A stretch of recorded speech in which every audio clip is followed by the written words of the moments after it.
महायुतीचं जागा वाटप 90% पूर्ण झालं असलं तरी अजूनही काही जागांचा तिढा सुटताना दिसत नाही।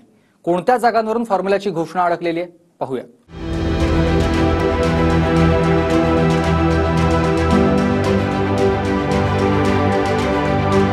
दुसऱ्या टप्प्यातल्या निवडणुकीसाठी अधिसूचनाही निघाली, पण अजूनही महायुती जागा वाटपाचा तिढा काही सुटलेला नाही। नाशिकमध्ये भाजप शिंदे गट आणि अजित पवारांच्या राष्ट्रवादीचाही दावा आहे।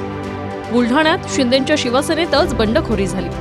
उमेदवारी जाहीर होण्याआधीच आमदार संजय गायकवाडांनी उमेदवारी अर्ज दाखल केला।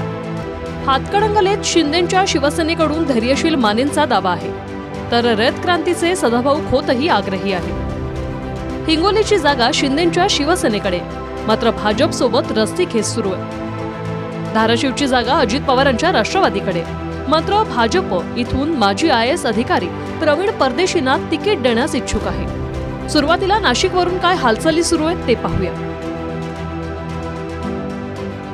नाशिकमध्ये शिंदेंच्या शिवसेनेचे विद्यमान खासदार हेमंत गोडसे आग्रही आहेत। मुख्यमंत्री शिंदेंनीही नाशिकमधल्या पदाधिकाऱ्यांची तातडीची बैठक बोलावली। गोडसे आणि मंत्री दादा भुसेही वर्षावरच्या बैठकीत उपस्थित होते।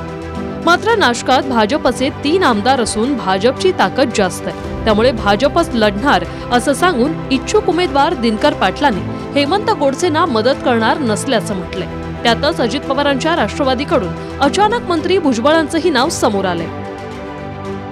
आमदारांची संख्या गोळा करून बेरीज होत नसते, तर त्या ठिकाणी ग्राउंडवरती मतदारांची काय मत आहे हे अतिशय महत्त्वाचं असतं। आणि म्हणून मला असं वाटतं का निश्चित शिवसेनेचा सर्वे त्या ठिकाणी अतिशय चांगला सर्वे आहे। सर्वांनी हे गणित मुख्यमंत्र्यांसमोर त्या ठिकाणी मांडलेली आहेत आणि त्यांनी सकारात्मक प्रतिसाद या ठिकाणी दिला। हेमंत गोडसेला अजिबात मिळणार नाही, हेमंत गोडसे निवडून येणार नाही। हेमंत गोडसेच्या बद्दल तीव्र नाराजी आहे, त्याला तिकीटच मिळणार नाही हे ठामपणे सांगतो। ही जागा भाजपला मिळावी ही ठाम माझी मागणी आहे। राष्ट्रवादी अजितदादा तिथे आम्हाला ती सीट लढायची, त्या संदर्भामध्ये निर्णय ते घेत आहेत, तर आपण लढायचं आम्ही चाचपणी करतोय 2-3 दिवसापासून। आज सगळ्यांना म्हटलं बोलू आणि विचारा, सगळ्यांचं मत पडलं की लढा आणि आम्ही ते निवडून आणू असं। बुलढाण्यात शिंदेंच्या शिवसेनेत बंडखोरी झाली आहे। जागा आणि उमेदवारीचा फैसला होण्याआधीच शिंदेंचे आमदार संजय गायकवाडांनी अर्जही दाखल केला। बुलढाण्यात प्रतापराव जाधव सध्या शिंदेंच्या गटाचे खासदार आहेत, मात्र महायुतीत शिंदेंच्या शिवसेनेच्या वाट्याला जागा येणार की नाही या शंकेने गायकवाडांनी अर्ज दाखल केल्याची चर्चा आहे। 6 महिन्यापासून चाललेलं जिल्हावासियांची इच्छा आहे की जसं काम संजय मोणे बुलढाण्याकडे केलं असं जिल्ह्यात व्हायला पाहिजे। कार्यकर्त्यांचा आग्रह होता की आपण लोकसभा लढून बघूयात, म्हणून मग अर्ज टाकला आम्ही।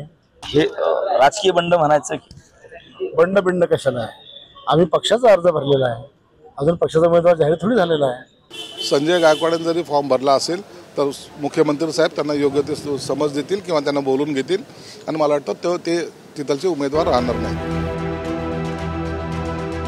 हातकणंगलेच्या जागेवरून शिंदेंची शिवसेनेचे खासदार धैर्यशील माने पुन्हा कामाला लागले। त्यांनी मुंबईत सिद्धिविनायकाचं दर्शनही घेतलं। मुख्यमंत्र्यांनी आपल्याला कामाला लागण्याच्या सूचना दिल्यात असं धैर्यशील मानेंचं म्हणणं आहे। तर हातकणंगलेच्या जागेसाठी महायुतीतल्या रयत क्रांतीचे सदाभाऊ खोतांनीही दावा केला। उमेदवारीसाठी सदाभाऊ खोतांनी फडणवीसांची भेट घेतली। दुसरीकडे भाजप पुरस्कृत आमदार प्रकाश आवाडेंचे चिरंजीव राहुल आवाडे अपक्ष लढणार आहेत। कालच एकनाथजी शिंदे साहेबांनी आम्हा सर्व खासदारांशी बोलून आम्हाला कामाला लागण्याचा आदेश या ठिकाणी मतदारसंघामध्ये दिलाय। उद्याच्या येणाऱ्या इलेक्शनची रणनीती काय असावी याच्या बाबतीतली चर्चा सन्माननीय मुख्यमंत्र्यांच्या बरोबर झाली। तो चळवळीचा मतदारसंघ आहे आणि त्या मतदारसंघातल्या जनतेला आता बदल हवा आहे आणि म्हणून आम्ही मागणी केली की हा मतदारसंघ तुम्ही एक घटक पक्ष म्हणून रयत क्रांती संघटनेला द्यावा, ही मागणी त्यांच्याकडे केलेली आहे। निश्चित या मागणीबाबत आम्ही चर्चा योग्य त्या पातळीवरती करू हे त्यांनी त्या ठिकाणी सांगितलं। कार्यकर्त्यांनी मागणी तशी केली। धाराशिवच्या जागेवरूनही तिढा कायम आहे।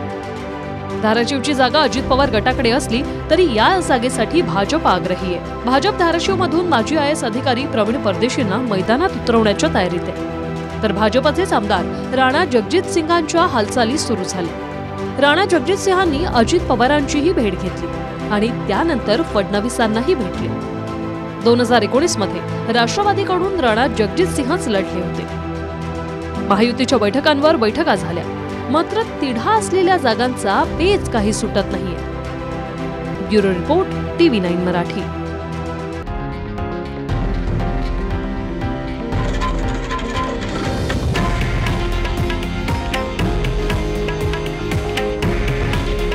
हे आहे देशातील नंबर 1 न्यूज नेटवर्क आणि आपण पाहत आहात TV9 मराठी. काळजी तुमची, हित महाराष्ट्राचं.